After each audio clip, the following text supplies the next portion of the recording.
Good morning, good afternoon, or good evening, depending on when you're listening to this. I hope you are all doing very well. And remember, please ask me any questions. Your agency paper is due this week. The tab does close out on the night that it's due. So if there's any extenuating circumstances, please let me know. So today we're going to be talking about the strengths perspective. This is another theory, another important theory for social work, working with human beings. So it's a way for you to kind of work with them in a positive way. Okay. I always say, some people say, they're saying the glass is half full, half empty, and there are those that can't even find the glass. So inspiration. I'm hoping during this very challenging COVID time that you've all found some ways to be inspired. I know I'm inspired by my students. Every time y'all hand in some assignment, I'm like, yes, they did it. Hooray. So, make a chart on the refrigerator, give yourself a smiley face or a sticker or some kind of reward to be able to inspire yourselves.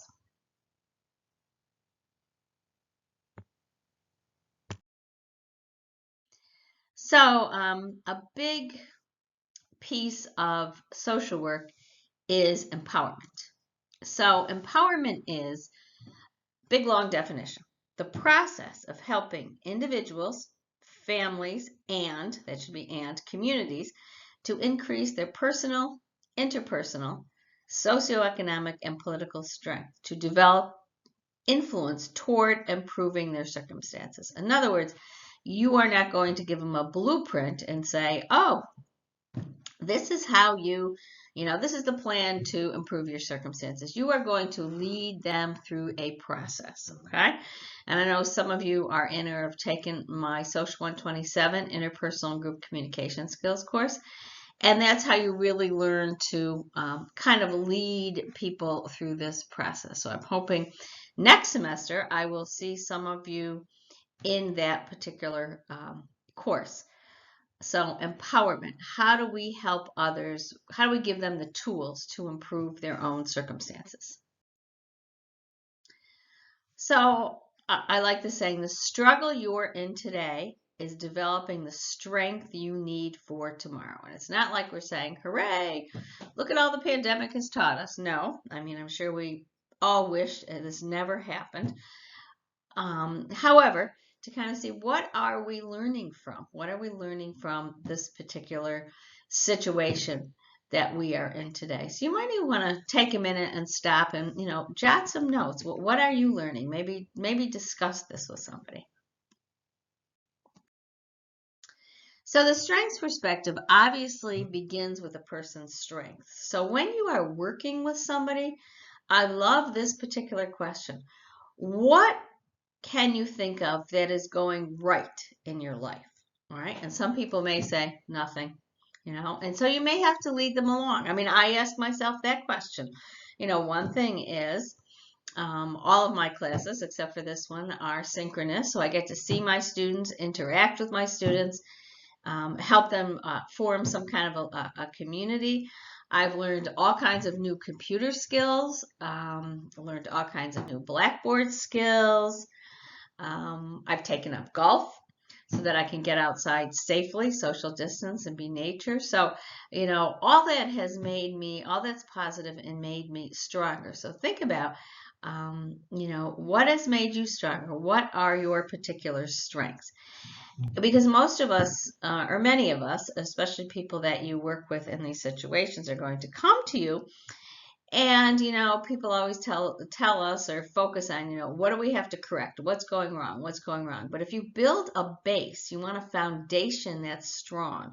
So to build on people's strengths, okay, to have a strong foundation so that when issues or challenges come along, everything does not crumble. So here's the definition of a strength. It helps a person cope with life.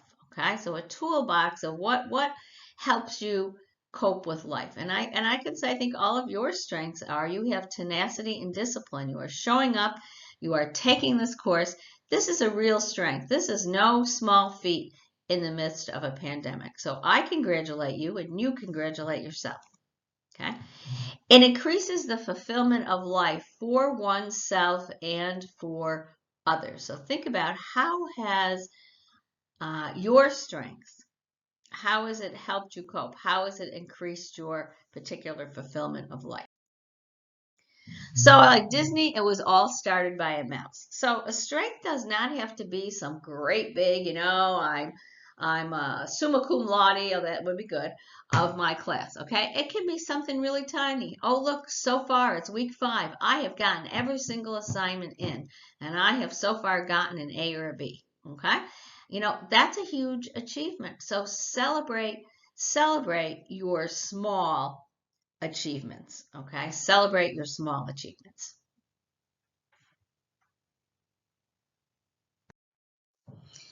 So the strengths perspective contains many dimensions, but kind of putting them in 3 particular buckets are personal, so what's going right, what are the strengths in somebody's personal life, interpersonal, between people, and socio-political, meaning in somebody's particular environment. So you might want to unpack those with an individual separately, even write stuff down and make a list of them. I know I am a visual person, so sometimes for me, writing things down really helps.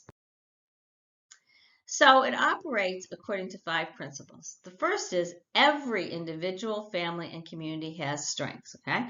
Some people can find these relatively easy. Other people, we have to go on what I call like a human archaeological dig with them, okay? And kind of suggest, okay, tell me what has gone right. Tell me what good things have happened, okay? Because some people may not be able to find the strengths. The second one is trauma and abuse may be sources of challenge, but also opportunities. So you're not going to say to somebody, oh, isn't that great? You had trauma and abuse in your life. Look at what you can learn from it. No, but you might, if they start talking about that, you might say to them, okay, were there any strengths that came out of that? For example, maybe somebody, if they were emotionally abused as a child. And so maybe they learn, sometimes children learn, okay, if I'm just really quiet, nobody will come and, bother me, or nothing will happen.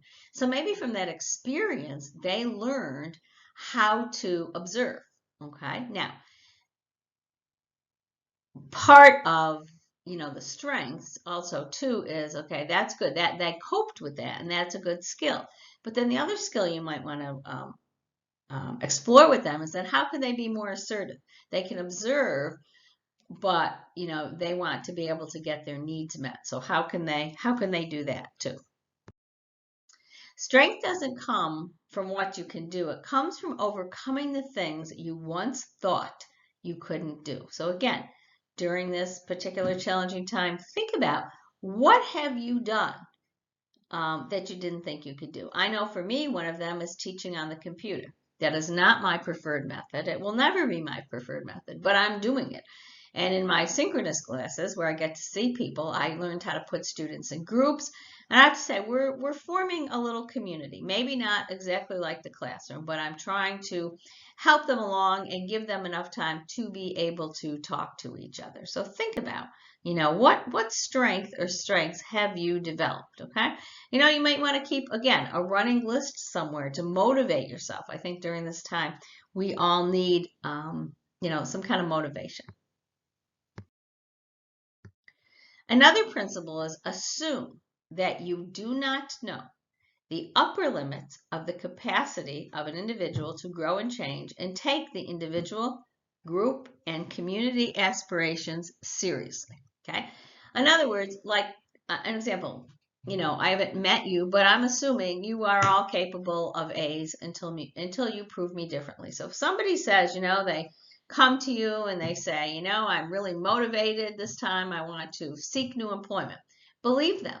Okay, believe them until they start, not doing what they're supposed to be doing, or what they said they're set out for their goals, and then you can help them repackage the questions. Okay, so think of if somebody said to me years ago, oh, you're going to be teaching college, is one of your careers, I'd say, yeah, right. I don't think so, but here I am and loving it, absolutely loving it. So, don't assume that because some people have not gotten the opportunity. All right. So it's not that they can't achieve it, but sometimes they haven't gotten those, had those particular opportunities come.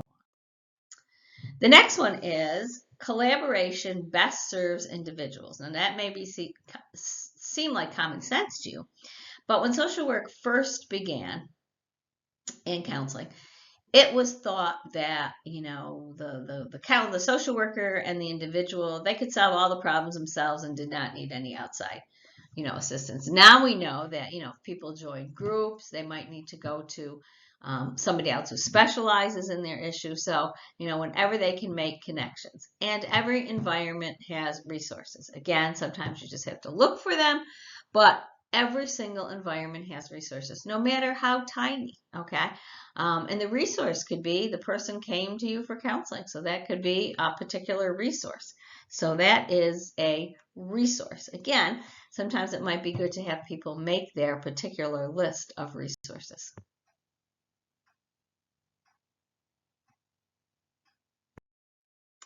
And believe in yourself and all that you are. Know that there is something inside you that is greater than any obstacle. Again, take a picture of this. Put this on your refrigerator. Anything that's going to motivate you one day at a time. So believe in yourself. I believe in you too. In a couple of weeks, I will post another live session, and I hope that more of you can join us. Okay? Have a great week. Stay well and get out there and do something nice for yourself.